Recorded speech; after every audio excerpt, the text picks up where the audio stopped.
There's like it's 100% has been voice acted, which is like never in a well, that's not true. The last 3DS game had a lot of voice acting, but this one is like all voice acting, and it's like, man, fucking finally. It's like, I don't understand how games like even Breath of the Wild, like, why was that not all voice acted? That's like a Nintendo first party game, and it's like their biggest a lot of money. biggest budget. No, it's not a lot of money. Not for Nintendo, not for fucking Zelda. There's like 80 times the amount of voice dialogue in this game than there was in Zelda. But do you think it doesn't make any sense better with voice acting? No, I don't. It's not about selling better. It just would have been better. It would have been better, right? But I don't think it's better, then it's money, at that point. I don't think it's a money decision. I think it's a fucking creative decision. You know, like Tales of Berseria or whatever has more voice lines of dialogue than any fucking RPG I've ever seen. But those aren't even like big budget JRPGs compared to like, you know, like Persona or whatever.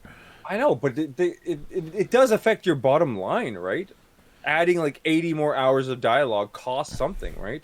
Yeah, I know, but you know what? Like Zelda did not have that much fucking dialogue. It would have not cost them that much more. Like in the fact that they voiced some of the lines and not others. But what if it's bad? It just makes it seem more budget, you know? What sure, but I mean, do you really want Link walking around talking and stuff? I mean, Link, whatever. He's a silent protagonist, but like they had voiced lines in that already. There was already voices for these characters. They just didn't go all the way, and it just makes it feel cheaper. The next one should be, right? Well, I mean, I fucking hope so, but I think, like I'm saying, I don't think it's a money thing. I think it's some sort of weird creative choice, and it. Well, I'm more okay with that, right? It cheapens it. Like Ni no Kuni 2, for example, was like, I couldn't believe it. You know, main story like cutscenes, like right at the beginning of the game, and you were just reading it, and it's like I think it's a money thing, dude. Japanese people are always about the bottom line. I mean, maybe for Ni no Kuni, but it doesn't make sense for Zelda. And honestly, it's been bothering me in Dragon Quest Builders too. Or, you know, because Dragon Quest 11 had a lot of voice dialogue, and there's so much writing, and like the writing is good in Dragon Quest Builders too, but then it's nothing. It's fucking silent, you know. And you know, I've talked about it on our podcast a little bit, but there's a way you can present like text and text bubbles that is like more interesting to read than just like simple black box with like endless like line after line after line and like a pretty shitty font. You know, it's just boring. It's just boring. The presentation's boring. Of good? Yeah. Oh, it's the example I always use. But fucking Vagrant Story is really, really great.